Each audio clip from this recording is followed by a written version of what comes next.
بسم الله الرحمن الرحيم. ألف لام ميم. تنزيل الكتاب لا ريب فيه من رب العالمين.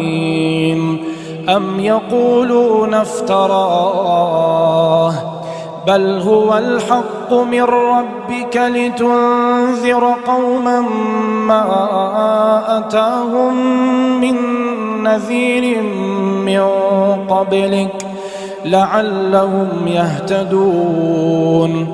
الله الذي خلق السماوات والأرض وما بينهما في 6 أيام ثم استوى على العرش ما لكم من دونه من ولي ولا شفيع أفلا تتذكرون. يدبر الأمر من السماء إلى الأرض ثم يعرج إليه في يوم كان مقداره 1000 سنة مما تعدون. അസ്സലാമു അലൈക്കും വറഹ്മത്തുള്ളാഹി വബറകാതുഹു. ഖുർആൻ പദം 1427 ദിവസത്തിലേക്ക് എല്ലാവരെയും ഹാർദമായി സ്വാഗതം ചെയ്യുന്നു. വിശുദ്ധ ഖുർആനിലെ 32ാമത്തെ അധ്യായമായ സൂറത്ത് സജ്ദയുടെ പഠനത്തെ തുടർന്നുള്ള ആദ്യ ദിവസ ചർച്ചയാണിന്ന്. ചർച്ചക്കാരൻ കുറിക്കുന്നതിനായി ആദരണീയനായ ഡോക്ടർ എ.ഐ. വിലായത്തുള്ള സാഹിബിനെ ക്ഷണിക്കുന്നു.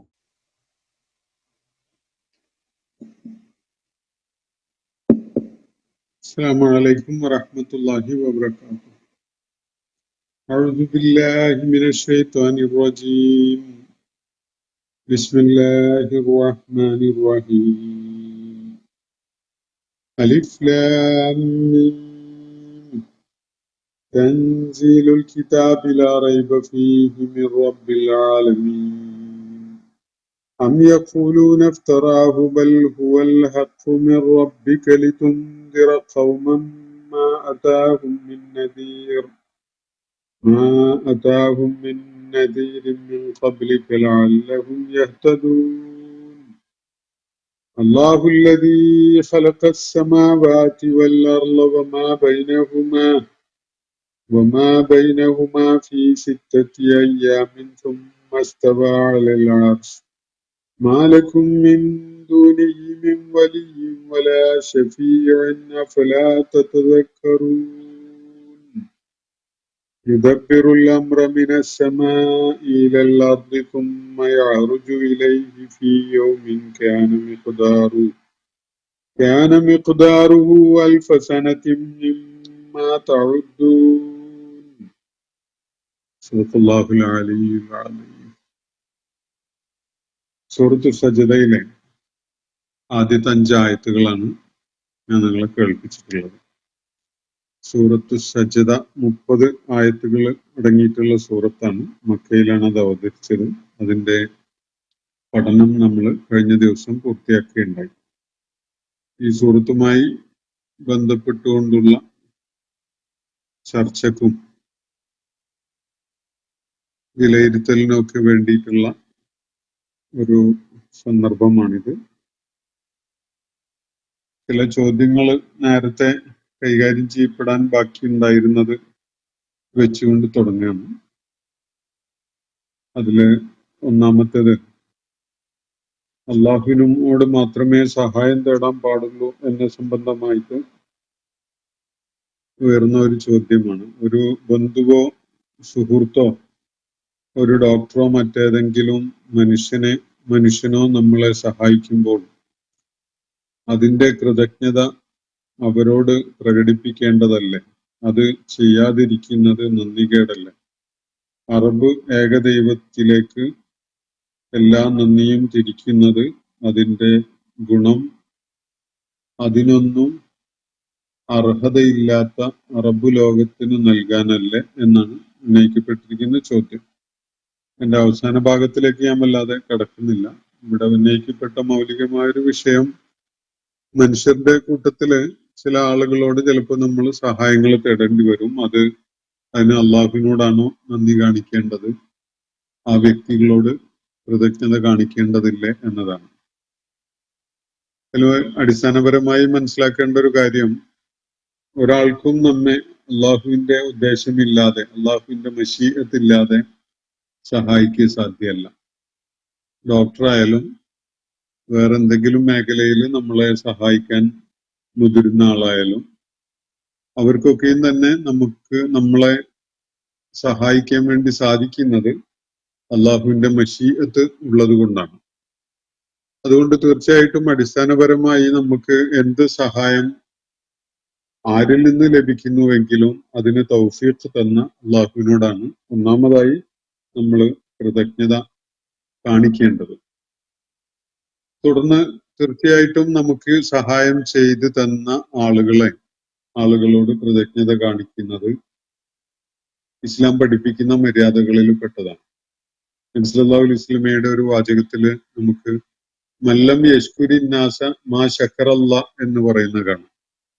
ജനങ്ങളോട് നന്ദി കാണിക്കാത്തവൻ അള്ളാഹുവിനോട് നന്ദി കാണിക്കുന്നില്ല, അല്ലെങ്കിൽ അള്ളാഹുവിനോട് നന്ദി കാണിച്ചിട്ടില്ല എന്ന വിധത്തില് വിവരിക്കപ്പെട്ടത് കാണാൻ സാധിക്കും ഒരു ഹദീസില്.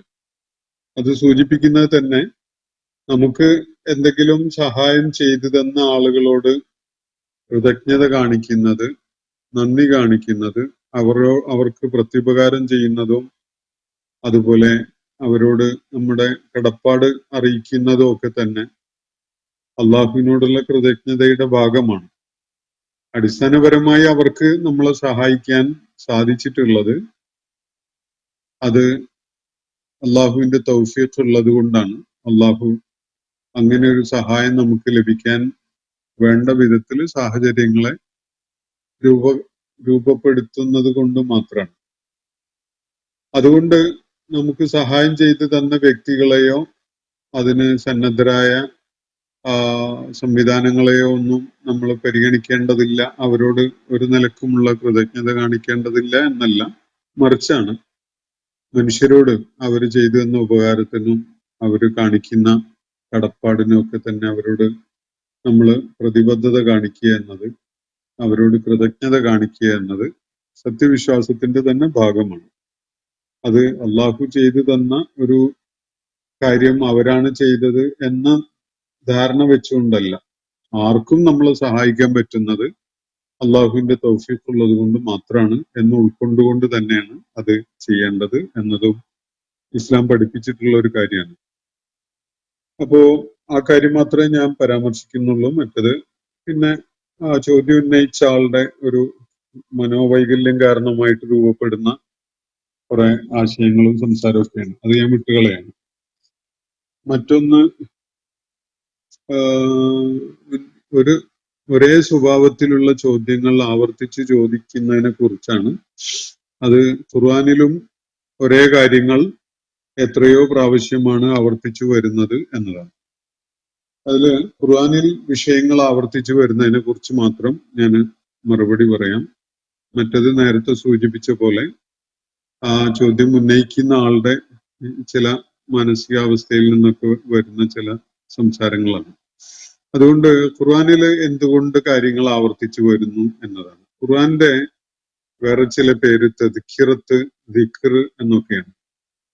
ഉത്ബോധനമാണ്, ഓർമ്മപ്പെടുത്തലാണ് എന്നതാണ്. അതുകൊണ്ട് ഖുർആൻ മനുഷ്യ മനസ്സുകളെ സ്വാധീനിക്കാൻ വേണ്ടി, മനുഷ്യർക്ക് ഉത്ബുദ്ധത ഉണ്ടാക്കാൻ വേണ്ടി, അവരെ ബോധമുള്ളവരാക്കുന്നതിന് വേണ്ടിയൊക്കെ അവതരിപ്പിക്കപ്പെട്ടിട്ടുള്ള ഗ്രന്ഥമാണ്. അള്ളാഹുവിനെ കുറിച്ചുള്ള സ്മരണ അവരില് ഉണ്ടാവണം. അതിനുവേണ്ടി വിശുദ്ധ ഖുർആന്റെ ഏത് ഭാഗം വായിച്ചാലും അവർക്ക് ആ നിലക്കുള്ള ഓർമ്മപ്പെടുത്തൽ അല്ലെങ്കിൽ ഉത്ബോധനം എന്ന നിലക്ക് അത് പ്രവർത്തനക്ഷമമാകണം എന്നത് ഈ കിതാബിന്റെ ഒരു താല്പര്യമാണ്, ഒരു ലക്ഷ്യമാണ്. അതുകൊണ്ട് തന്നെ വിശുദ്ധ ഖുർആനിലെ പല വിഷയങ്ങളും നമ്മെ ഓർമ്മപ്പെടുത്തുന്നതിന് വേണ്ടി ഓരോ സന്ദർഭത്തിന്റെ ഔചിത്യവും പരിഗണിച്ചുകൊണ്ട് ആവർത്തിച്ചു വരുന്നത് കാണാം. അത് ഉദ്ദേശപൂർവമായിട്ടുള്ള ഒരു ആവർത്തനം തന്നെയാണ്. പക്ഷെ അത് ഒരിക്കലും തന്നെ ഒരിടത്തുള്ള അതേ വിധത്തില് മറ്റൊരിടത്ത് ആവർത്തിക്കുന്ന സ്വഭാവത്തിലല്ല. അതിന് പല ആംഗിളും അതുപോലെ പല വ്യത്യസ്തമായ താല്പര്യങ്ങളും കാണും ആ കാര്യങ്ങൾ വീണ്ടും ഉന്നയിക്കുന്നതിന്. ചിലയിടത്ത് ഒരു കാര്യം ഊന്നി പറഞ്ഞിട്ടുണ്ടെങ്കിൽ വേറെ ചിലയിടത്ത് വേറെ ചില ആസ്പെക്ട്സ് ആയിരിക്കും ഊന്നി പറഞ്ഞിട്ടുണ്ടാവുക. അത് ആ കോണ്ടെക്സ്റ്റിന്റെ ആവശ്യം അനുസരിച്ചാണ് ആ വിഷയം റിപ്പീറ്റ് ചെയ്ത് വരുന്നത്.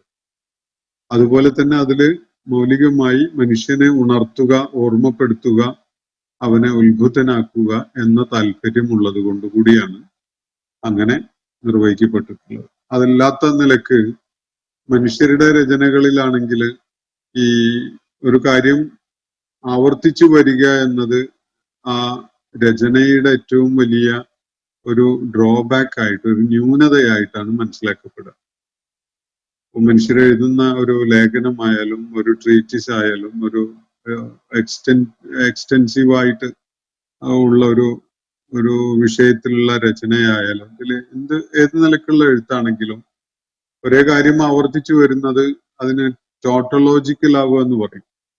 ആവർത്തന വിരസത ഉണ്ടാക്കുന്ന കാര്യങ്ങൾ വരുന്ന ഒരു ശൈലി എന്ന നിലക്കാണ് അതൊരു നെഗറ്റീവായ സംഗതിയായിട്ടാണ് പറയാറുള്ളത്. വിശുദ്ധ ഗ്രന്ഥത്തിന്റെ കാര്യം അങ്ങനെയല്ല. അത് മനുഷ്യനെ ഉണർത്തുന്നതിന് വേണ്ടിയുള്ള ഒരു കിതാബാണ് എന്നതിനാൽ തന്നെ പല കാര്യങ്ങളും ആവർത്തിച്ച് ഓർമ്മപ്പെടുത്തുക എന്നത് അതിന്റെ സ്വീകരിക്കപ്പെട്ട ഒരു ശൈലി തന്നെയാണ് എന്ന് കരുതി ചോദ്യങ്ങൾ ഉന്നയിക്കുന്നവർക്ക് ഒരേ ചോദ്യം പലതവണ മറുപടി നൽകപ്പെട്ടതിന് ശേഷം ചോദിക്കാൻ അതൊരു ന്യായമായിട്ട് കാണുന്നുണ്ടെങ്കിൽ അത് അവരുടെ ഒരു തരം കുയുക്തി എന്ന് മാത്രമേ അത് കാണാൻ പറ്റുള്ളൂ. അത് കാര്യങ്ങൾ ഒരു നിലക്കും ഞങ്ങൾ ഉൾക്കൊള്ളൂല എന്നുള്ള ഒരു വാശിയിൽ നിൽക്കുമ്പോൾ അതേ കാര്യങ്ങൾ വീണ്ടും ഉന്നയിക്കുന്ന ഒരു വിഷയം വരും. മറ്റൊരു ചോദ്യം, കരുണാർദ്രമായ നിലപാട് അള്ളാഹു സത്യവിശ്വാസികൾ അല്ലാത്തവരോട് പ്രകടിപ്പിക്കുന്നില്ലല്ലോ എന്നാണ് ഉന്നയിച്ചിരിക്കുന്നത്. സത്യവിശ്വാസികളോട് മാത്രമല്ല അള്ളാഹുവിന്റെ കാരുണ്യമുള്ളത്. അള്ളാഹുവിന് രണ്ട് നാമവിശേഷണങ്ങളായിട്ട്, അള്ളാഹുവിന്റെ വിശേഷണ നാമങ്ങളായിട്ട് നിരന്തരമായി ആവർത്തിച്ച് നമ്മൾ വിശുദ്ധ ഖുർആനിൽ കാണുന്നത് ഒന്ന് റഹ്മാനും മറ്റൊന്ന് റഹീമുമാണ്. റഹ്മാൻ എന്ന് പറയുന്നത് അള്ളാഹു എന്നതിന് പകരമായിട്ട് വിശുദ്ധ ഖുർആനിൽ പലയിടത്തും ഉപയോഗിച്ചിട്ടുള്ള വാക്കാണ്. അത് മുഴുവൻ സൃഷ്ടിജാലങ്ങൾക്കുമായി അള്ളാഹുവിന്റെ കാരുണ്യം അവരെ സൃഷ്ടിക്കുന്നത് മുതൽ തന്നെയുള്ള അവരുടെ നിലനിൽപ്പിന് വേണ്ടതായ സകല സംഗതികളും ഒരുക്കി വെച്ചിരിക്കുന്ന അല്ലെങ്കിൽ നൽകിയിട്ടുള്ള ദൈവം എന്ന അർത്ഥത്തിലാണ് അവിടെ കാരുണ്യവാൻ എന്ന അർ-റഹ്മാൻ എന്ന പ്രയോഗം വരുന്നത്. ചിലയിടങ്ങളിൽ വിശുദ്ധ ഖുർആനിൽ അള്ളാഹു എന്നതിനുള്ള പര്യായ പദമായിട്ട് ആ വാക്ക് ഉപയോഗിച്ച് കാണാൻ കഴിയും. അവിടെ അള്ളാഹുവിന്റെ റഹ്മത്ത്, അള്ളാഹുവിന്റെ കാരുണ്യം എന്നത് വിശ്വാസം ഉൾക്കൊണ്ട ആളുകൾക്ക് മാത്രമായിട്ടുള്ളതല്ല, അവന്റെ മുഴുവൻ സൃഷ്ടിജാലങ്ങൾക്കുമുള്ള, വിശ്വാസം ഉൾക്കൊണ്ടവരും ഇല്ലാത്തവരുമായ മനുഷ്യരും ജീവജാലങ്ങളും ചേതനവും അചേതനവുമായ മുഴുവൻ സംഗതികളോടും അള്ളാഹു കാണിക്കുന്ന അവന്റെ ആർദ്രതയാണ് അവിടെ പരാമർശിക്കപ്പെടുന്നത്. എന്നാൽ റഹീം എന്ന പ്രയോഗം വിശുദ്ധ ഖുർആനിൽ പലയിടത്തും അത് പുറത്തു കൊടുക്കുന്നവൻ എന്ന് പറയുന്ന ഗഫൂർ എന്നതിനോട് ചേർന്ന് വരുന്ന ഒരു പ്രയോഗമായിട്ട് കാണാൻ സാധിക്കും. മനുഷ്യർക്ക് വരുന്ന പിഴവുകള്, വീഴ്ചകള് ഒക്കെ തന്നെ പുറത്തു കൊടുക്കുന്നതിന് വേണ്ട കാരുണ്യം ഉള്ളവൻ എന്ന ഒരു സൂചന ആ വാക്കിന് വിശുദ്ധ ഖുർആന്റെ പ്രയോഗത്തിൽ നിന്ന് നമുക്ക് മനസ്സിലാക്കാൻ സാധിക്കും.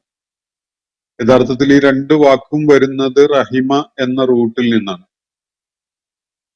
ഈ രണ്ടാമത് പറഞ്ഞ റഹീം എന്ന വിശേഷണം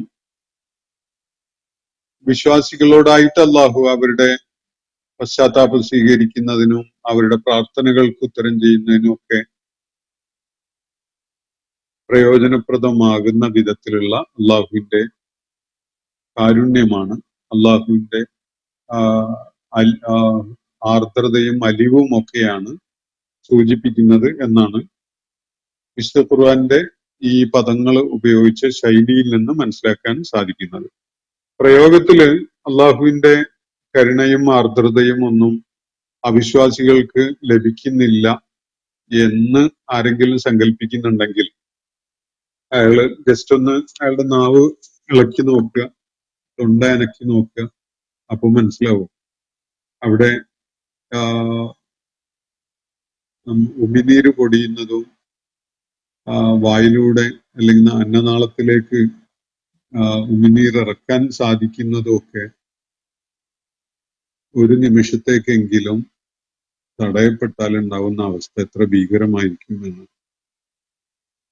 രക്തധമനികളിലൂടെ രക്തം ഒഴുകുന്ന ഒരവസ്ഥയില് അത് കാരുണ്യമാണ് എന്നത് നമുക്ക് മനസ്സിലായിക്കൊള്ളുന്നില്ല. പക്ഷെ എവിടേക്കെങ്കിലുള്ള ഒഴുക്ക് നിലച്ചു പോയാൽ നമുക്കത് മനസ്സിലാവും അത് വലിയ ദൈവിക കാരുണ്യം തന്നെയാണ് എന്ന്. അതുപോലെ രക്തം ക്ലോട്ട് ചെയ്യണത് അള്ളാഹുവിന്റെ വലിയൊരു അനുഗ്രഹമാണ്, വലിയൊരു കാരുണ്യമാണ്. ചിലർക്ക് ക്ലോട്ട് ചെയ്യാത്ത അവസ്ഥയൊക്കെ ഉണ്ടാകും. അത് ഉണ്ടാകുമ്പോഴാണ് രക്തം ക്ലോട്ട് ചെയ്യുക എന്നത് വലിയൊരു ദൈവിക അനുഗ്രഹമാണ് എന്നത് നമുക്ക് മനസ്സിലാക്കാൻ സാധിക്കും. ഇതുപോലെ ദൈവിക കാരുണ്യം എല്ലാവർക്കുമായിട്ട് നൽകപ്പെടുന്ന കാര്യം ധാരാളം നമുക്ക് ജീവിതാനുഭവങ്ങളിലൂടെ ബോധ്യപ്പെടും. അതേ സമയത്ത് പശ്ചാത്താപവും അതുപോലെ പ്രായശ്ചിത്ത ബോധവും ഒക്കെ കാണിക്കുന്ന വിശ്വാസികളോട് കാണിക്കേണ്ട കാരുണ്യം, അത് അങ്ങനെ കാണിക്കാത്തവരോട് കാണിക്കുന്നതിന് എന്ത് ന്യായമാണുള്ളത്? അത് ഈ റഹീം എന്ന പദത്തിന്റെ അർത്ഥവ്യാപ്തിയിൽ വരുന്ന ഒരു കാര്യമല്ല, മറ്റൊന്നാണത്. അപ്പോ കാരുണ്യവും ആർദ്രതയും ഒക്കെ അള്ളാഹു എല്ലാവരോടും കാണിക്കുന്നുണ്ട്. അതുകൊണ്ടാണ് എല്ലാവർക്കും അവന് ജീവിത സാധ്യതകൾ നൽകിയിട്ടുള്ളത്, ശരീരത്തിന്റെ പ്രത്യേകതകൾ നൽകിയിട്ടുള്ളത്, അതുപോലെ മനുഷ്യന് ആവശ്യമായിട്ടുള്ള അടിസ്ഥാന സൗകര്യങ്ങളൊക്കെ ഈ ഭൂമുഖത്ത് ഒരുക്കി വെച്ചിട്ടുള്ളത്. ഇതൊക്കെയും തന്നെ അള്ളാഹുവിന്റെ കാരുണ്യത്തിന്റെ ഫലവുമാണ്. മറിച്ച് കരുതുന്നത് ഈ സംഗതികളെ കുറിച്ച് ബോധമില്ലാത്തത് കൊണ്ട് മാത്രമായിരിക്കും എന്നാണ് ഞാൻ മനസ്സിലാക്കുന്നത്.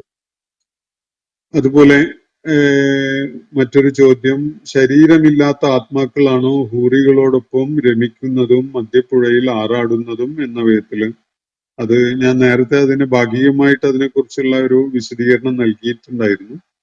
അതായത് മനുഷ്യൻ ഉയർത്തെഴുന്നേൽപ്പിക്കപ്പെടുന്നുണ്ട്, മരണശേഷം വീണ്ടും കാഹളത്തിൽ ഊതപ്പെടുകയും മനുഷ്യരുടെ ഉൾമാടങ്ങളിൽ നിന്നൊക്കെയായിട്ട് അവര് പുറപ്പെട്ടു വരുന്ന കാര്യം വിശുദ്ധ ഖുർആൻ പരാമർശിക്കുന്നുണ്ട്.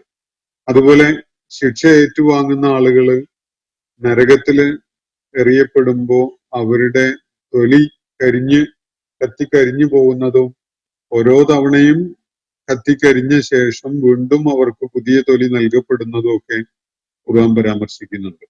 അപ്പൊ കേവലം ആത്മാക്കളല്ല പുനരുജ്ജീവിപ്പിക്കപ്പെടുന്നത്, ശരീരമുള്ള വ്യക്തികളായിട്ട് തന്നെയാണ് അള്ളാഹുവിന്റെ അടുക്കൽ ഹാജരാക്കപ്പെടുന്നത്. അള്ളാഹു നൽകുന്ന പ്രതിഫലവും സമ്മാനവും പാരിതോഷികവും ഒക്കെ ഏറ്റുവാങ്ങി അതിന്റെ ഗുണം അവര് പ്രയോജനപ്പെടുത്തുന്നത് ശരീരമുള്ള വ്യക്തികളായിക്കൊണ്ട് തന്നെയാണ് എന്ന കാര്യം മാത്രം അവിടെ സൂചിപ്പിക്കുകയാണ്. ഈ ചോദ്യത്തിൽ അടങ്ങിയിട്ടുള്ള പരിഹാസത്തിന്റെ ധ്വനി അവിടെ ഇരിക്കട്ടെ. അത് ഓരോരുത്തർക്കും ശരിയെന്ന് തോന്നുന്ന ബോധ്യപ്പെടുന്ന കാര്യം ഉൾക്കൊണ്ടുകൊണ്ട് മുന്നോട്ട് പോകാനുള്ള സ്വാതന്ത്ര്യം സൃഷ്ടാവായ റബ്ബ് നൽകിയിട്ടുള്ളത് കൊണ്ട് നമുക്ക് അത് സംബന്ധമായിട്ട് പ്രത്യേകിച്ചൊന്നും പറയാനില്ല. പിന്നെ മരണാനന്തര അവസ്ഥയിലുള്ള ആത്മാക്കളെ പറ്റി പറയുന്നത് എല്ലാം ശരീരങ്ങളെ പറ്റി പറയുന്നത് പോലെയാണ്. തല തൂക്കിയിട്ട് നിൽക്കുന്ന നരകത്തിയിൽ കാണിക്കപ്പെടുന്ന എന്ന് തുടങ്ങിയിട്ടുള്ള സ്വർഗനരകങ്ങളിൽ എത്തുന്നത് ശരീരത്തോടെ തന്നെയാണോ ആത്മാവാണ് എന്ന് പറഞ്ഞുവല്ലോ എന്നാണ് ഇവിടെ സൂചിപ്പിക്കുന്നത്. ആത്മാവാണ് എന്ന് പറഞ്ഞിട്ടുണ്ടോ എന്നുള്ളത് എനിക്ക് ഓർമ്മയില്ല, പറഞ്ഞിട്ടുണ്ടാവാൻ സാധ്യതയില്ല എന്നാണ് ഞാൻ കരുതുന്നത്. ഇനി അഥവാ ആത്മാവാണെന്ന് പറഞ്ഞു പോയിട്ടുണ്ടെങ്കിൽ അത് പറഞ്ഞതിലുള്ള ഒരു പിഴവ് എന്ന് മാത്രം കണക്കാക്കിയാൽ മതി. ശരീരത്തോടു കൂടിയുള്ള ഉയർത്തെഴുന്നേൽപ്പാണ് എല്ലാവർക്കും ഉള്ളത്. അതിനുശേഷമാണ് വിചാരണയും അതുപോലെ രക്ഷയും ശിക്ഷയും ഒക്കെ നൽകപ്പെടുന്നത്. മറ്റൊന്ന് പരമാത്മാവിൽ ലയിക്കുന്നത് വരെ ജനന മരണങ്ങളുടെ ചക്രങ്ങളിലൂടെ ആത്മാവ് കടന്നു പോകും. ആത്മാവ് ദൈവികമാണ്, മരണമില്ല. ഭഗവത്ഗീത ഇങ്ങനെയാണ് പറയുന്നത് എന്നാണ്. ഇതില് ഭഗവത്ഗീത മുന്നോട്ട് വെക്കുന്ന ഈ ലൈഫ് സൈക്കിൾ എന്ന് പറയുന്ന ഒരാളുടെ ആത്മാവ് അയാൾക്ക് മരണം സംഭവിക്കുന്നതോടുകൂടി മറ്റൊരു ശരീരത്തിൽ പ്രവേശിക്കുന്നു. അത് ഒരു ജീവിയോ വേറെ എന്തൊക്കെയോ ഒരു പക്ഷിയോ ഒരു മത്സ്യമോ എന്തെങ്കിലുമൊക്കെ ആവാം. അങ്ങനെ ഒരുപാട് സൈക്കിൾ ഓഫ് ലൈഫ് കഴിഞ്ഞിട്ടാണ് ആത്മാവ് പരബ്രഹ്മത്തില് ലയിക്കുന്നത്. അത് ദൈവികമാണ് ആത്മാവ് എന്ന് പറയുന്നത്. അതിന് മരണമില്ല എന്ന്. ആത്മാവിന് മരണമില്ല എന്ന കാര്യത്തില് യോജിക്കുകയാണ്. അത് ഈ ആവർത്തിച്ചുള്ള പല ശരീരങ്ങളിലും ആത്മാവ് പ്രവേശിച്ചുകൊണ്ട് ഒരുപാട് സൈക്കിൾ ഓഫ് ലൈഫ് ഉണ്ടാവുന്നു എന്ന സംബന്ധമായത് ഈ ഇസ്ലാം മുന്നോട്ട് വെക്കുന്ന, ഇസ്ലാം പഠിപ്പിക്കുന്ന ദർശനവുമായിട്ട് തീരെ യോജിക്കുന്ന ഒരു കാര്യമല്ല. ഒന്നാമത് അതിൽ ഞാൻ പലപ്പോഴും സൂചിപ്പിക്കപ്പെട്ട ഒരു കാര്യം, ഒരാള് ഒരു ഉത്കൃഷ്ട ജീവിതം നയിക്കാൻ സാഹചര്യമായത് എന്തുകൊണ്ടാണ്, എന്ത് പുണ്യം ചെയ്തതിന്റെ പേരിലാണ്, നേരത്തെ കഴിഞ്ഞ ജന്മത്തില് എന്ത് പുണ്യം ചെയ്തതിന്റെ പേരിലാണ് എന്നത് ഒരാൾക്ക് അറിയാനൊരു വഴിയുമില്ല. അതുപോലെ തന്നെ ദുരിതം പേറുന്ന ഒരു ജീവിതം ഒരാള് ഇപ്പോ നയിക്കുന്നുണ്ടെങ്കിൽ അതിന് കാരണമായ അയാളുടെ ഭാഗത്തു നിന്ന് സംഭവിച്ച പിഴവ് എന്താണ് എന്നതും പൂർവ്വജന്മത്തിൽ എന്ത് തെറ്റാണ് അയാളുടെ ഭാഗത്തു നിന്ന് സംഭവിച്ചത് എന്നതും അയാൾക്ക് അറിയാൻ യാതൊരു വഴിയില്ല. അതുകൊണ്ട് തന്നെ അങ്ങനെ ഒരു സംവിധാനം വെറും അടിസ്ഥാനരഹിതമായ ഒരു കാര്യമാണ്. ശിക്ഷയാകുമ്പോൾ എന്തിനു വേണ്ടി ശിക്ഷിക്കപ്പെടുന്നു എന്നത് അറിയേണ്ടതുണ്ട്. അല്ലെങ്കിൽ ഒരു സമ്മാനമോ പ്രതിഫലമോ പാരിതോഷികമോ ഒക്കെ ആണെങ്കിൽ അത് എന്തിന്റെ പേരിലാണ് താൻ അതിന് അർഹനായത് എന്നത് അറിയേണ്ടതുണ്ട്. ഇല്ലാത്തിടത്തോളം കാലം അങ്ങനെ ഒരു സംഗതി ഇല്ല എന്നത് തന്നെയാണ് യാഥാർത്ഥ്യം.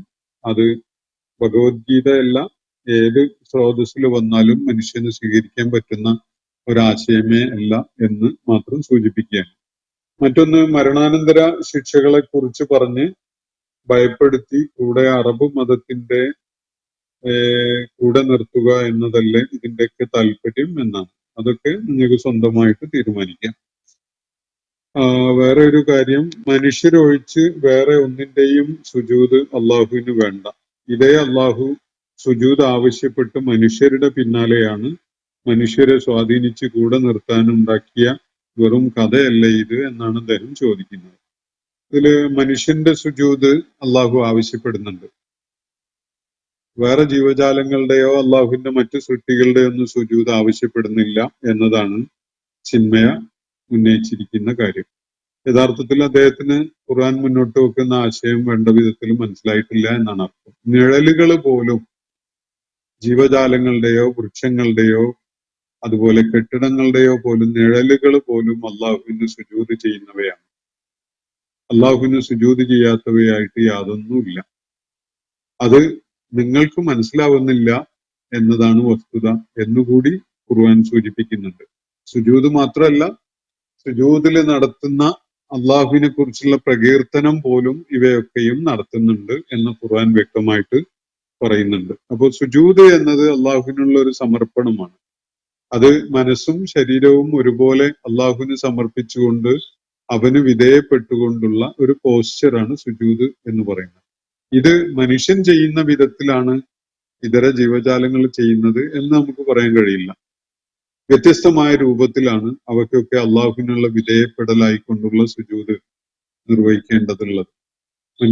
മനുഷ്യന്റെ ശരീരഘടനയും പ്രകൃതവും ഒക്കെ മനസ്സിലാക്കിക്കൊണ്ട് ഏറ്റവും എളിമയും വിനയവും അതുപോലെ താഴ്മയും കാണിക്കുന്ന ഒരു ശരീരഭാഷയിലാണ് സുജൂദ് മനുഷ്യർ നിർവഹിക്കുന്നത് എങ്കിൽ മറ്റ് ജീവജാലങ്ങൾ അങ്ങനെയാണ് എന്നത് നമ്മൾ പറയേണ്ടതില്ല. ഇപ്പോ ആന സുജൂദ് ചെയ്യുന്ന മനുഷ്യൻ ചെയ്യുന്ന പോലെയാണെങ്കിൽ അങ്ങനെ ചെയ്യാൻ പോലും സാധിക്കില്ല എന്നുള്ളതാണ്. അല്ലെങ്കിൽ അത് വളരെ ഓക്വേർഡ് ആയിട്ടുള്ള ഒരു സംഗതിയായിരിക്കും. അപ്പൊ അതല്ല അതുകൊണ്ട് ഉദ്ദേശിക്കുന്നത്. ഒരു വൃക്ഷം സുജൂദ് ചെയ്യുക എന്ന് പറഞ്ഞ നിലത്തേക്ക് അങ്ങ് മറിഞ്ഞു വീണുകൊണ്ടാണോ വേണ്ടത് എന്നതൊക്കെ ആലോചിക്കുന്നത് വളരെ ബാലിശമായ ഒരു ആലോചനയാണ്. അപ്പോ സുജൂദ് എന്ന ആശയം അള്ളാഹുവിന് പൂർണ്ണമായി ഏറ്റവും വിനയത്തോടെയും ഏറ്റവും എളിമയോടെയും അവന് വിധേയപ്പെട്ടുകൊണ്ട് അവന് സമർപ്പിക്കുന്ന ഒരു രീതിയാണ്.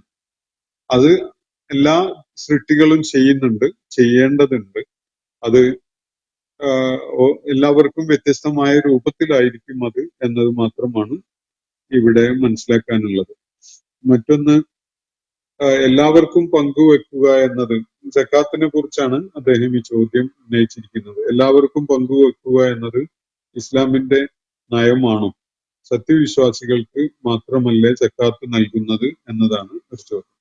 യഥാർത്ഥത്തില് സക്കാത്ത് അതിന്റെ അവകാശികൾ, സക്കാത്തിനെ കുറിച്ച് ഖുർആൻ സദഖ എന്നാണ് പലയിടത്തും സൂചിപ്പിച്ചിട്ടുള്ളത്. ആ പദം ഉപയോഗിച്ചിരിക്കുന്ന പദം അതാണ്. അത് അതിന്റെ അവകാശികൾ ദരിദ്രരും അതുപോലെ തന്നെ നിരാലംബരും ഒക്കെ ആയ ആളുകൾ, ഫുഖറാ, മസാക്കീനൊക്കെയാണ്. 8 അവകാശികളുണ്ട്. അതില് കോമൺ ആയ ചില കാറ്റഗറീസും ഉണ്ട്. അതില് ഫുഖറാ ഉണ്ട്, മസാക്കീൻ ഉണ്ട്. ഫഖീർ എന്ന് പറഞ്ഞാല് ദാരിദ്ര്യം അയാളുടെ ജീവിതത്തില് എല്ലാ സംഗതികളിലും വിളിച്ചോതുന്ന അവസ്ഥയിലുള്ള ആളാണ് ഫഖീർ. അത് അത്ര പ്രകടമായിട്ട് ദാരിദ്ര്യം കാണാത്ത, എന്നാൽ സൂക്ഷ്മമായി പഠിച്ചു നോക്കിയാൽ വല്ലാതെ സാമ്പത്തികമായി പ്രയാസപ്പെട്ടുകൊണ്ട് കഴിയുന്ന, എന്നാൽ മാന്യത നിലനിർത്തിക്കൊണ്ട് പോകുന്ന ഒരാളാണ് മിസ്കീൻ. ഈ വിധത്തില് ഇത് മുസ്ലിങ്ങൾ തന്നെ ആവണം എന്നത് ഖുർആൻ പറയുന്നില്ല. പക്ഷെ പല സാമൂഹ്യ സാഹചര്യത്തിലും മുസ്ലിങ്ങൾ സക്കാത്ത് നൽകുന്നതിന് മുസ്ലിങ്ങളെ തന്നെ പ്രിഫർ ചെയ്യേണ്ടി വരും. കാരണം ഏറ്റവും കൂടുതൽ ആവശ്യത പേറുന്നത് അവരായിരിക്കും. പലയിടത്തും ഏറ്റവും കൂടുതൽ അവഗണന നേരിടേണ്ടി വരുന്നത് അവരായിരിക്കും. അപ്പൊ അത് സാമൂഹ്യ സാഹചര്യം പരിഗണിച്ചുകൊണ്ടാണ് അതിൽ തീരുമാനങ്ങൾ എടുക്കേണ്ടി വരിക. മുസ്ലിങ്ങൾക്ക് പ്രിഫറൻസ് കൊടുക്കേണ്ടി വരുന്ന സാഹചര്യങ്ങൾ തീർച്ചയായിട്ടും ഉണ്ടാകും. അതല്ലാത്ത ഒരിപ്പം മുസ്ലിം നേതൃത്വത്തില് കാര്യങ്ങൾ നിർവഹിക്കപ്പെടുന്ന ഒരു സമൂഹം, ഒരു രാഷ്ട്രീയ ഘടനയൊക്കെ ഉള്ള ഒരിടത്താണെങ്കിൽ അവിടെയുള്ള അമുസ്ലിങ്ങളുടെ ക്ഷേമം കൂടി ഉറപ്പുവരുത്താനുള്ള ബാധ്യത ആ രാഷ്ട്രത്തിന്റെ കൈകാര്യകർത്താക്കൾക്കുണ്ടല്ലോ. അതിന് സക്കാത്തിന്റെ വിഹിതം അവരുടെ ക്ഷേമത്തിന് വേണ്ടി പ്രയോജനപ്പെടുത്തപ്പെടുന്നതിന് ഇസ്ലാമിൽ യാതൊരു വിലക്കുമില്ല. അത് പ്രാക്ടീസിൽ എത്രത്തോളം ഉണ്ടാവുന്നുണ്ട് എന്നുള്ളത് പരിശോധിക്കപ്പെടേണ്ടതാണ്. ഓരോ സന്ദർഭത്തിന്റെയും ഓരോ പ്രദേശത്തെയും ഒക്കെ സാഹചര്യങ്ങൾ പരിഗണിച്ചുകൊണ്ടാണ് വേണ്ടത്. ക്ഷേമം എല്ലാ അർത്ഥത്തിലും ഉണ്ടാവുക എന്നത് എല്ലാവർക്കും വേണ്ടിയുള്ളതാണ് എന്നുകൂടി മനസ്സിലാക്കുക. അത് ഇസ്ലാമിക വ്യവസ്ഥ ബാക്കി എല്ലാ കാര്യങ്ങളിലും നടപ്പാക്കപ്പെടുമ്പോഴാണല്ലോ അവിടുത്തെ ഒരു ഭരണകൂടത്തിന് സക്കാത്തിന്റെ വിതരണം ഏറ്റെടുക്കാൻ സാധിക്കുക. സക്കാത്ത് ശേഖരിക്കലും വിതരണം ചെയ്യലും ഭരണകൂടത്തിന്റെ ഒരു ഉത്തരവാദിത്വമായിട്ട് മാറുന്നത് ആദ്യം അവിടെ ഒരു സംവിധാനം, ഇസ്ലാമികമായ രാഷ്ട്ര സംവിധാനം ഉണ്ടാകുമ്പോഴാണ്. അങ്ങനെയുള്ളിടത്ത് തീർച്ചയായിട്ടും ഈ വക കാര്യങ്ങൾ പരിഗണിക്കപ്പെടും. എല്ലാ പൗരന്മാരുടെയും ക്ഷേമം ഉറപ്പുവരുത്തുക എന്നത് ആ രാഷ്ട്രത്തിന്റെ ചുമതലയായിട്ട് ആണ് ഇസ്ലാം പഠിപ്പിക്കുന്നത്. അതിനുള്ള സ്രോതസ്സായിട്ട് സക്കാത്തും വരും. അത് പരിഗണിക്കപ്പെടേണ്ടതാണ്. പ്രാദേശികമായിട്ട് ചില സംഘടിത വിഭാഗങ്ങൾ സക്കാത്ത് ശേഖരിച്ച് വിതരണം ചെയ്യുന്നുണ്ടെങ്കിൽ തീർച്ചയായിട്ടും വലിയ കഠിനമായ ദാരിദ്ര്യം അനുഭവിക്കുന്ന വ്യക്തികളെ പരിഗണിക്കേണ്ടതുണ്ട് എന്നത് ഒരു സംശയവുമില്ല. മുസ്ലിങ്ങളായാലും അല്ലാത്തവരായാലും. അത് മുസ്ലിങ്ങളുടെ അടുത്ത് നിന്ന് സക്കാത്ത് പിരിച്ചെടുത്ത് ഇസ്ലാമിനോട് ദ്രോഹം ചെയ്യുന്ന, മുസ്ലിങ്ങളോട് ശത്രുത കാണിച്ചുകൊണ്ട് അവരെ നിരന്തരം പല വിധത്തിലുള്ള പീഡനങ്ങൾക്കും ഇരയാക്കിക്കൊണ്ടിരിക്കുന്ന ആളുകളുടെ കൈകളിലേക്ക് ആ പണം എത്തിക്കാതിരിക്കാൻ തീർച്ചയായിട്ടും അത് കൈകാര്യം ചെയ്യുന്നവർ ശ്രദ്ധിക്കേണ്ടതുണ്ട്. കാരണം അത് ഇസ്ലാമിന്റെ ശത്രുക്കൾക്ക് കൊടുക്കാനുള്ളതല്ല. അതേസമയത്ത് ദാരിദ്ര്യവും കഷ്ടപ്പാടും ഒക്കെ അനുഭവിക്കുന്ന മുഴുവൻ ആളുകൾക്കും പരിഗണന അതിലൂടെ വരേണ്ടതും ഉണ്ട്. അത് ഓരോ ചുറ്റുപാടും സാഹചര്യമൊക്കെ പഠനം നടത്തിക്കൊണ്ട് നമ്മൾ തീരുമാനിക്കേണ്ട കാര്യമാണ് എന്നതാണ് ചൂണ്ടിക്കാണിക്കുന്നത്. അപ്പോ മറ്റൊന്ന്, എങ്കിൽ ആരാണ് യഥാർത്ഥത്തിൽ ഈ കഥകളിൽപ്പെട്ട് വട്ടം കറങ്ങിക്കൊണ്ടിരിക്കുന്നത് എന്നൊരു ഉപചോദ്യം അദ്ദേഹം ഒരു ചോദ്യത്തിന്റെ ഭാഗമായിട്ട് ഉന്നയിക്കുന്നുണ്ട്. ഇസ്ലാമിൽ എത്രത്തോളം വട്ടം കറങ്ങുന്ന കഥകള് നിങ്ങൾക്ക് കാണാൻ പറ്റിയിട്ടുണ്ട്? ഒന്ന് ആലോചിച്ച് നോക്കൂ. ഇസ്ലാം മുന്നോട്ട് വെക്കുന്ന ദർശനം എത്ര ട്രാൻസ്പാരൻസി ഉള്ളതാണ്. ഈ പ്രപഞ്ചം താനെ ഉണ്ടായതല്ല, അതിനൊരു സ്രഷ്ടാവുണ്ട്. മനുഷ്യന് കാര്യങ്ങളിൽ ഒരു തീരുമാനമെടുക്കാനുള്ള സ്വാതന്ത്ര്യം നൽകപ്പെട്ടിട്ടുണ്ട്. അത് വെച്ചുകൊണ്ട് കാര്യങ്ങൾ മനസ്സിലാക്കിയിട്ട് സ്രഷ്ടാവിന് വിധേയപ്പെട്ടുകൊണ്ട് ജീവിക്കുകയാണ് മനുഷ്യൻ ചെയ്യേണ്ടത്. ഈ പറയുന്ന കാര്യങ്ങൾ ലോകത്ത് നിങ്ങൾ ഏത് ജീവിത ദർശനം എടുത്തുകൊണ്ട് അതിനോട് മാറ്റുരച്ചാലും ഈ ദർശനം, ഇസ്ലാം മുന്നോട്ട് വെക്കുന്ന ജീവിത ദർശനം, അതാണ് യാതൊരു വിധത്തിലുള്ള ഈ കെട്ടിക്കൂട്ടി ഉണ്ടാക്കിയ കഥകളുടെയും പിൻബലം ആവശ്യമില്ലാത്ത ഏറ്റവും ലളിത സുന്ദരമായ ജീവിത ദർശനം. അതിലൊരു സംശയവുമില്ല. നിങ്ങൾ ഈ പ്രതിനിധാനം ചെയ്യുന്ന വല്ല ജീവിത ദർശനമോ മതമോ ഒക്കെ ഉണ്ടെങ്കിൽ അതിലെ കഥകളും ഐതിഹ്യങ്ങളും അതുപോലെ പുരാണങ്ങളും ഒക്കെ നിങ്ങളൊന്ന് മനസ്സിൽ കണ്ടു നോക്കൂ. അപ്പൊ നിങ്ങൾക്ക് ബോധ്യപ്പെടും. മറ്റൊന്ന്, സ്വർഗീയ അനുഭവങ്ങൾ മനുഷ്യന് സങ്കല്പിക്കാൻ കഴിയാത്തവയാണെന്ന് പറഞ്ഞു. ഭൗതിക ലോകത്ത് പുരുഷന് സുഖം നൽകുന്ന കാര്യങ്ങളാണ് സ്വർഗത്തിൽ ലഭ്യമാക്കുന്നത് എന്ന് അള്ളാഹു നിരവധി ആയത്തുകളിൽ പറഞ്ഞിട്ടുണ്ട് എന്നാണ് അദ്ദേഹം സൂചിപ്പിക്കുന്നത്. സ്വർഗീയ അനുഭവങ്ങൾ മനുഷ്യന് സങ്കല്പിക്കാൻ കഴിയാത്തവയാണ് എന്ന് പറഞ്ഞിട്ടുണ്ട്. അത് സങ്കല്പിക്കാൻ കഴിയുന്ന സുഖങ്ങളെ കുറിച്ചാണല്ലോ പറയുന്നത് എന്നാണ് അദ്ദേഹം ചൂണ്ടിക്കാണിക്കുന്നത്. വിശുദ്ധ ഖുർആനിൽ ഒരിടത്ത് സൂറത്തുൽ ബഖറയിലാണ് സ്വർഗത്തിൽ അവർക്ക് വലിയ വ്യത്യസ്തങ്ങളായ ഫാക്കിഹത്ത്, പഴവർഗ്ഗങ്ങൾ നൽകപ്പെടും. അത് പലതും സദൃശതയുള്ളതായിട്ട് അനുഭവപ്പെടും എന്നാണ് അവിടെ പറയുന്നത്. എന്ന് പറഞ്ഞാൽ അവിടെ നമുക്ക് ആപ്പിള്, മുന്തിരി, റംബുട്ടാൻ അങ്ങനെയൊക്കെയുള്ള പല ഫ്രൂട്ട്സ് നൽകപ്പെടുമ്പോൾ ഇതൊക്കെ ഞങ്ങൾക്ക് ദുനിയാവിൽ നേരത്തെ കിട്ടിയതായിരുന്നല്ലോ എന്ന നിലക്കാണ് അവർ പ്രതികരിക്കുക എന്നത് അള്ളാഹു പരാമർശിക്കുന്നുണ്ട്. അത് അവരുടെ ആദ്യഘട്ടത്തിലുള്ള പ്രതികരണമാണ്. കാരണം അതിന്റെ കാഴ്ചയിൽ, അപ്പിയറൻസിൽ അത് നേരത്തെ അവർക്ക് പരിചയമുള്ളതായിട്ടാണ് തോന്നുന്നത്. പക്ഷെ ഓരോ ഇനം അവരനുഭവിക്കുന്നത് ഫലവർഗ്ഗങ്ങള്, പഴങ്ങളൊക്കെ ആയാലും, ഇനി അതല്ല വേറെ വല്ലതും ഇവിടെ സൂചിപ്പിക്കപ്പെട്ട വിധത്തിലുള്ള പലതും ഒക്കെ ആണെങ്കിലും അതിനൊക്കെ തന്നെയും മെച്ചപ്പെട്ട അനുഭവവും ആനന്ദവും നൽകാൻ സാധിക്കുന്ന ഒരവസ്ഥ ഡെഫിനറ്റ് ആയിട്ടുണ്ടാകും എന്നത് ആണ് വിശുദ്ധ ഖുർആനിൽ സ്വർഗത്തെ കുറിച്ചുള്ള സൂചനയിൽ നിന്ന് മനസ്സിലാക്കാൻ സാധിക്കുന്നത്. അത് ഏത് കാര്യമാണെങ്കിലും ഭൗതിക ലോകത്ത് അവര് അനുഭവിച്ചതിനോട് സാദൃശ്യം ഒക്കെ തോന്നുമെങ്കിലും ഒരിക്കലും തന്നെ അവരുടെ മനസ്സിൽ സങ്കല്പിക്കാൻ പോലും കഴിയാത്ത വിധത്തിലുള്ള ക്വാളിറ്റിയാണ് അല്ലെങ്കിൽ പ്രത്യേകതകളാണ് അതിനൊക്കെ ഉള്ളത് എന്നതാണ് നമുക്ക് ഈ വിവരണങ്ങളിൽ നിന്ന് മനസ്സിലാക്കാൻ സാധിക്കുന്നത്. അതുകൊണ്ട് തന്നെ ഒരർത്ഥത്തില് അത് അവർക്ക് പരിചിതമായ പല സുഖാനന്ദങ്ങളുമായിരിക്കും. പക്ഷെ വേറൊരർത്ഥത്തിൽ അവർക്ക് സങ്കല്പിക്കാൻ പോലും കഴിയുന്നതിനപ്പുറത്തുള്ള ക്വാളിറ്റിയും അതിന്റെ ഔന്നത്യവും ഒക്കെയുള്ള സംഗതികളായിരിക്കും എന്നതാണ് ഖുർആന്റെ സൂചനയിൽ നിന്ന് മനസ്സിലാക്കാൻ സാധിക്കുന്നത്. അപ്പോ ഇതില് വൈരുദ്ധ്യം ഇദ്ദേഹം ചൂണ്ടിക്കാണിക്കുന്ന വിധത്തിലില്ല എന്നതാണ്. ഇപ്പോ ഇദ്ദേഹം പറയുന്ന നേരത്തെ സൂചിപ്പിച്ച ഒരു കാര്യം, ഹൂറികളും മദ്യവും. മദ്യം നിങ്ങൾ ഭൂമുഖത്തുള്ള സാധ്യമായ മദ്യത്തിന്റെ പല വെറൈറ്റീസും ഒക്കെ ട്രൈ ചെയ്തിട്ടുണ്ടാവുമെന്ന് സങ്കല്പിക്കുക. പക്ഷെ അതാണ് ഈ മദ്യം എന്നതിന്റെ ഒരു അവസാന വാക്കായിട്ടുള്ള പ്രോഡക്റ്റ് എന്നത് അതിനേക്കാൾ മെച്ചപ്പെട്ടതോ ആനന്ദം പകരുന്നതോ ആയ ഒരു സംഗതി ഉണ്ടാവുകയില്ല എന്നത് സങ്കല്പിക്കാൻ മനുഷ്യന് സാധിക്കും. ഭക്ഷ്യവൈവിധ്യത്തിൽ തന്നെ എത്ര മെച്ചപ്പെട്ട ഭക്ഷ്യ രൂപങ്ങൾ അല്ലെങ്കിൽ ഭക്ഷണ പദാർത്ഥങ്ങൾ, പുതിയ റെസിപ്പീസ് ഉണ്ടാക്കിക്കൊണ്ട് മനുഷ്യരുണ്ടാക്കുന്നുണ്ട്.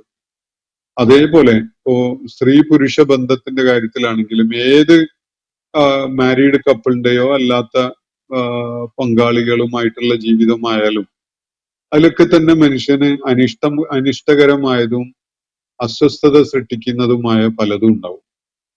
പലതും കണ്ടില്ല കേട്ടില്ല എന്ന് വെച്ചുകൊണ്ട് മുന്നോട്ട് പോകുന്നതാണ് എന്നതാണ് സത്യം.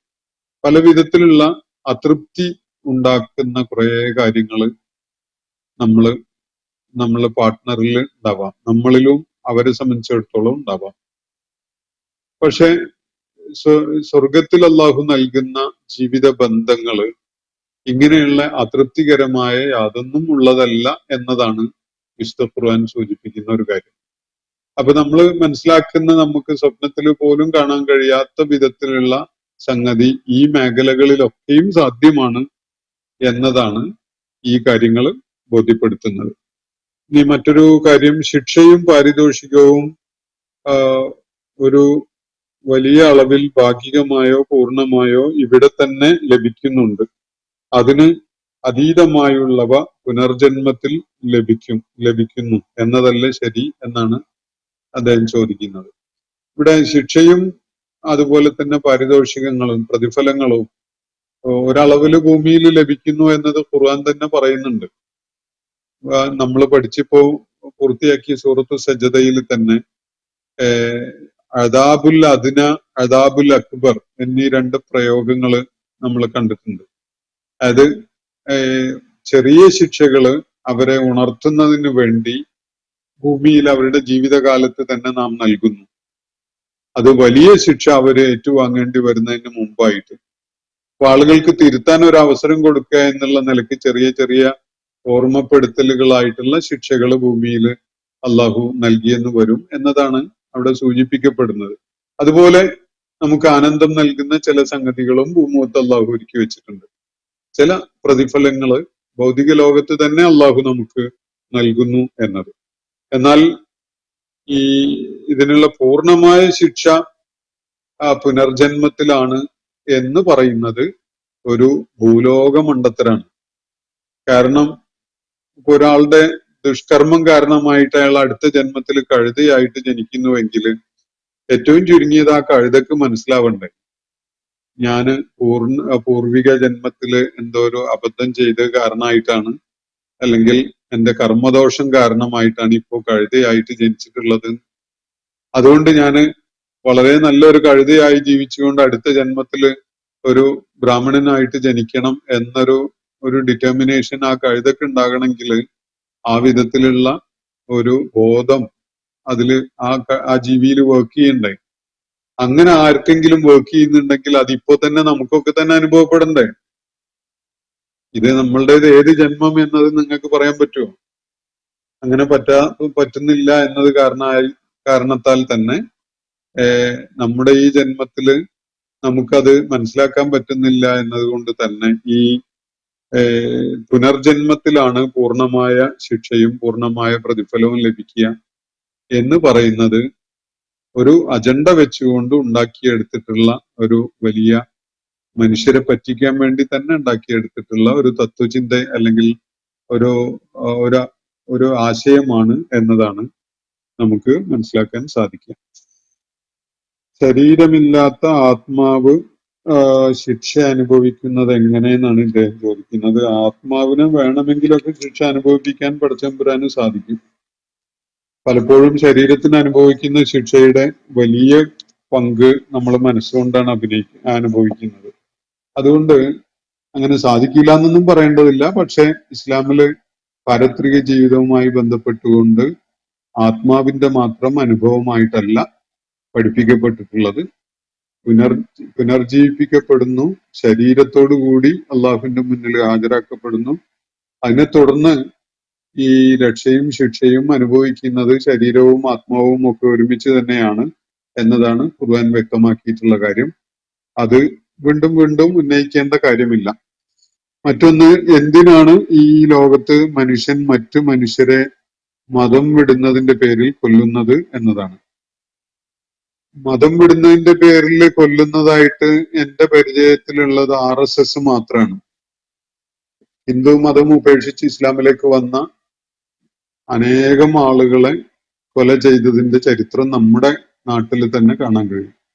ഇസ്ലാമിൽ അങ്ങനെ ഒരു ഏർപ്പാടില്ല.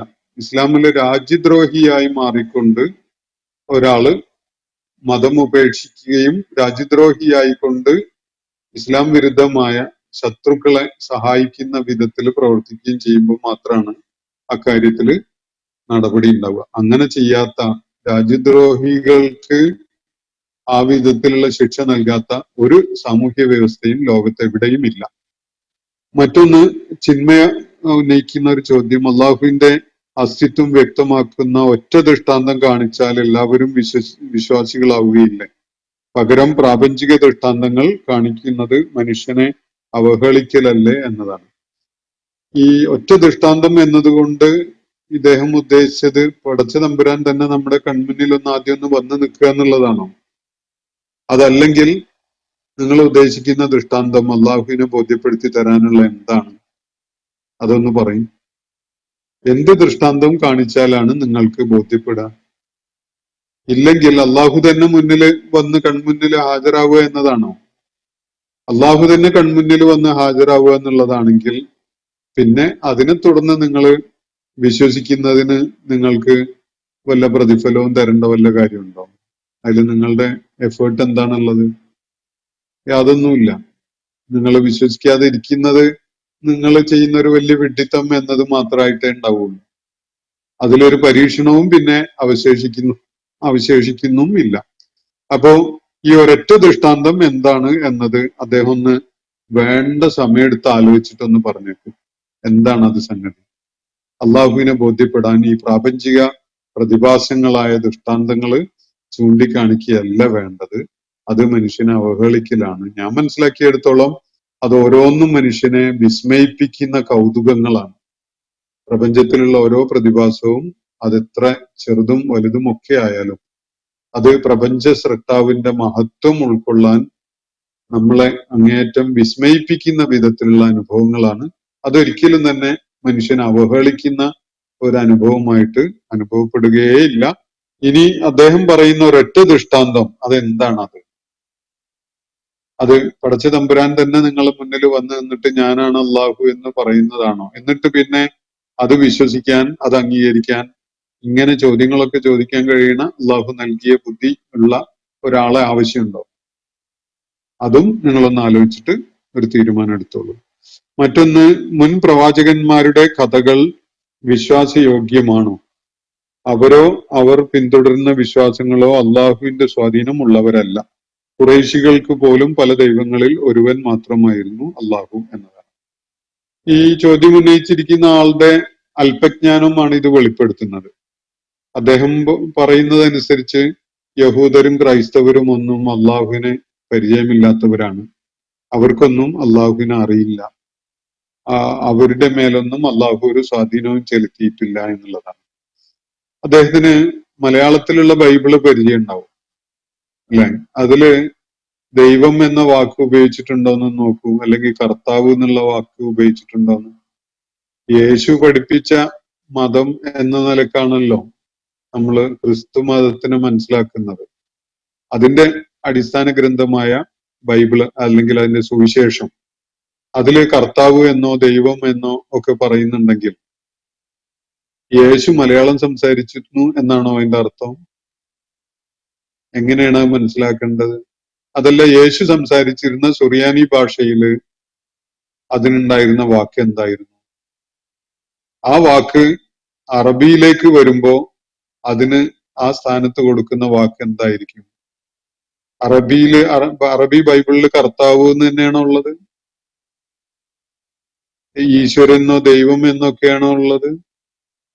അപ്പൊ സുറിയാനി ഭാഷയിലെ ബൈബിളിൽ എന്ത് പേരായിരുന്നു ഉണ്ടായിരുന്നത്?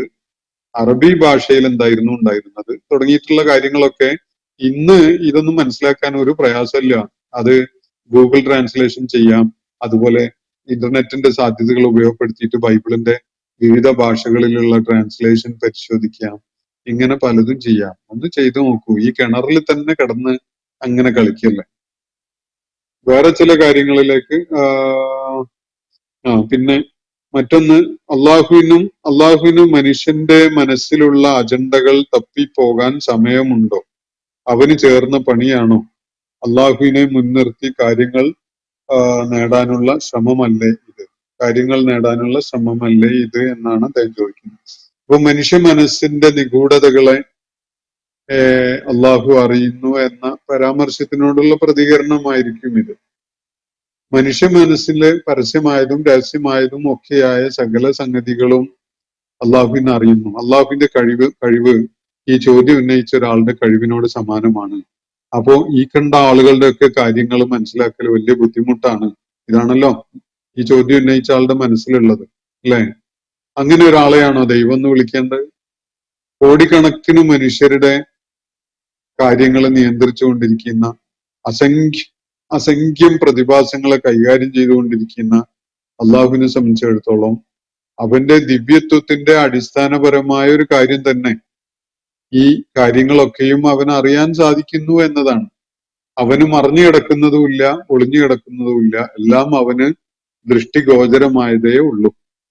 അള്ളാഹുവിന്റെ സ്ഥാനത്ത് നമ്മളൊരു പരിമിതികളുള്ള മനുഷ്യനെ പ്രതിഷ്ഠിച്ചിട്ട് സങ്കല്പിക്കുകയാണ് ഇതൊക്കെ അള്ളാഹ്ക്ക് തെരഞ്ഞു നടക്കാൻ എവിടെ നേരം എന്നൊക്കെ. അത് നിങ്ങളുടെ ദൈവസങ്കല്പമാണ്. ഇസ്ലാമോ ഖുർആനോ മുന്നോട്ട് വെക്കുന്ന ദൈവസങ്കല്പമല്ല. മറ്റൊന്ന്, സെമിറ്റിക് മതങ്ങളുടെ വേദഗ്രന്ഥങ്ങൾ ഭരണാധികാരികളുടെ നേതൃത്വത്തിൽ ക്രോഡീകരിക്കപ്പെട്ട, നിർമ്മിക്കപ്പെട്ട ഗ്രന്ഥങ്ങളല്ലേ? രാഷ്ട്രീയ സാമ്രാജ്യത്വ താല്പര്യങ്ങൾ അല്ല ഇവയുടെ പുറകിൽ. ദൈവം വെറും ഒരു ഇൻസ്ട്രുമെന്റ് അല്ല, ഇവ സാധിക്കാനായുള്ള അവരെ സംബന്ധിച്ചിടത്തോളം ഒരു ഇൻസ്ട്രുമെന്റ് അല്ലേ എന്നുള്ളതാണ് ചോദ്യം.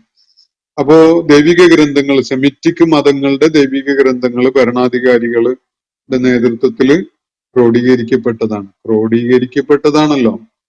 ക്രോഡീകരിക്കുകയല്ലേ ചെയ്തിട്ടുള്ളൂ. അതിനെന്താ പ്രശ്നം? ക്രോഡീകരിക്കപ്പെടുന്നതിന് അത് നിർമ്മിക്കപ്പെട്ടതാണ് എന്ന അവകാശം എന്നാണ് പറയുന്നതെങ്കിൽ അങ്ങനെയല്ല. ഭരണാധികാരികളോ ഒന്നും നിർമ്മിച്ചതല്ല ഖുർആൻ. ഇനി അങ്ങനെ നിങ്ങൾക്ക് വാദം ഉണ്ടെങ്കിൽ അതുപോലെ ഒരു ഗ്രന്ഥം അല്ലെങ്കിൽ അതിലെ ഒരു 10 ആയത്ത് പോലെയുള്ളതെങ്കിലും നിങ്ങളൊന്ന് ഉണ്ടാക്കി കൊണ്ടുപോവാം. നിങ്ങൾക്കും സാധിക്കണമല്ലോ. ദൈവിക വാക്യങ്ങളോട് തുലനം ചെയ്യാൻ പറ്റുന്ന വിധത്തിലുള്ള ഒരു 10 വാക്യങ്ങൾ നിങ്ങളൊന്നുണ്ടാക്കി കൊണ്ടുവന്ന് അവതരിപ്പിക്കും. അങ്ങനെയാണെങ്കിൽ ഈ ഭരണാധികാരികൾ ഉണ്ടാക്കിയതാണ്, ക്രോഡീകരിച്ചതാണ് എന്നൊക്കെ പറയാം. ഭരണാധികാരികൾ ക്രോഡീകരിച്ചിട്ടുണ്ടാകും. കാരണം ഭരണ ചുമതല വഹിക്കുന്നവർക്കാണ് ഇങ്ങനത്തെ പൊതു ഉത്തരവാദിത്തങ്ങളൊക്കെ ഉണ്ടാവുക. അത് സാധാരണ വ്യക്തികളല്ല ചെയ്യുക. അതുകൊണ്ട് മനുഷ്യരുടെ സ്മൃതിപഥത്തിലും അതുപോലെ മൃഗത്തോലിലും മൃഗങ്ങളുടെ എല്ലുകളിലും അതുപോലെ ഈത്തപ്പന ഓലയിലും ഒക്കെ ആയിട്ട് രേഖപ്പെടുത്തപ്പെട്ടിരുന്ന ഖുർആൻ വാക്യങ്ങളെ ക്രോഡീകരിച്ച് ക്രമപ്പെടുത്തി ഗ്രന്ഥരൂപത്തില് മനുഷ്യർക്ക് ഉപയോഗപ്രദമാക്കുന്നത് ആദ്യഘട്ടത്തില് ഭരണ ചുമതല ഉണ്ടായിരുന്ന ആളുകൾ മേൽനോട്ടം വഹിച്ചുകൊണ്ട് തന്നെയാണ്. അതങ്ങനെ തന്നെയാണ് വേണ്ടത് താൻ. അത് സെമിറ്റിക് മതങ്ങളുടെ മാത്രം കാര്യം ആയിട്ട് കാണുന്നത് എത്രത്തോളം വസ്തുതാപരമാണ് എന്ന കാര്യം കൂടി നിങ്ങളൊന്ന് പരിശോധിച്ചോളൂ. കാരണം സെമിറ്റിക് എന്ന പേരിൽ അറിയപ്പെടാത്ത പല മതങ്ങളും ലോകത്തുണ്ടല്ലോ.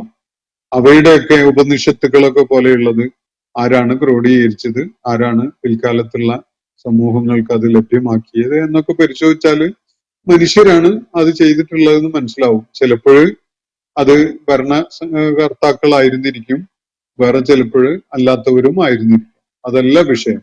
അത് അവര് ഉണ്ടാക്കിയതാണ് എങ്കിൽ അതുപോലെയുള്ളത് നിങ്ങൾക്കും ഉണ്ടാക്കാം. നിങ്ങളൊന്ന് ഉണ്ടാക്കിയിട്ട് കാണിച്ച് നമുക്കൊന്ന് തുലനം ചെയ്ത് നോക്കാം. അപ്പോ ഇതൊക്കെയാണ് എന്റെ മുന്നിൽ ഉണ്ടായിരുന്ന ചോദ്യങ്ങള്. ഈ ചോദ്യങ്ങൾ ഇവിടെ അവസാനിക്കുകയാണ്. ഇൻഷാ അല്ലാഹ് നമുക്ക് അടുത്ത സെഷൻ പുതിയ സൂറത്തിന്റെ പഠനം തുടങ്ങാം അടുത്ത സെഷനിൽ എന്നാണ് കരുതുന്നത്. അള്ളാഹു നമ്മെ എല്ലാവരെയും അനുഗ്രഹിക്കുമാറാവട്ടെ. വാഖിറു ദഅ്വാന അനിൽ ഹംദുലില്ലാഹി റബ്ബിൽ ആലമീൻ. അസ്സലാമു അലൈക്കും വറഹ്മത്തുള്ളാഹി വബറകാതുഹു. ഇന്നത്തെ ഖുർആൻ പദം ഇവിടെ സമാപിക്കുന്നു. ഖുർആൻ പഠനത്തിൽ പങ്കെടുത്ത എല്ലാവർക്കും അല്ലാഹു അർഹമായ പ്രതിഫലം നൽകി അനുഗ്രഹിക്കട്ടെ. വആഖിറു ദഅ്വാന അനിൽ ഹംദുലില്ലാഹി റബ്ബിൽ ആലമീൻ. അസ്സലാമു അലൈക്കും വറഹ്മത്തുള്ളാഹി വബറകാതുഹു.